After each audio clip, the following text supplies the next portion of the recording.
नाही, मी आज वकालतनामा दाखल केला आहे आरोपी विक्टिम तर्फे आणि असिस्ट टू पीपी असंच मी ऍप्लिकेशन केलंय. साहेबांनी अलाव केलंय तोच आणि पीपी साहेबांनी ते खूप चांगला आर्ग्युमेंट केलंय.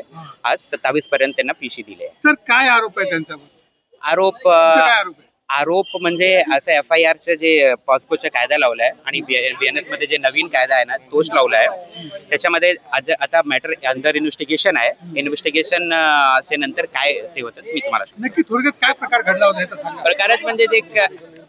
प्रकारच म्हणजे की आता मॅटर तुम्हाला हे माहिती आहे की सर्वांना की अंडर इन्व्हेस्टिगेशन आहे आणि हे कायदा जास्त लहान मुलीच्या संबंधित आहे आणि ते पॉस्कोचं मॅटर आहे. ते मी आता सांगू शकत नाही पूर्ण तुम्हाला जेव्हापर्यंत ते इन्व्हेस्टिगेशन होईल ना. म्हणजे कोणासाठी अपियर झाले? मी आज विक्टीम साठी अपियर तुमचं नाव सर? आरोपी वकीलपत्र कोणी घेतलं होतं का? कोणी काही त्याच्याबद्दल विश्वास केला? नाही, एक मॅडम होती कोर्टासमोर, पण त्यांचे नाव काय आहे, त्यांची काय परिस्थिती आहे मी सांगू शकत नाही आता.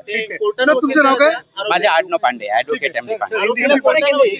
आरोपीला वकील कोर्टाने दिला का? नाही, असंच नाही, वकील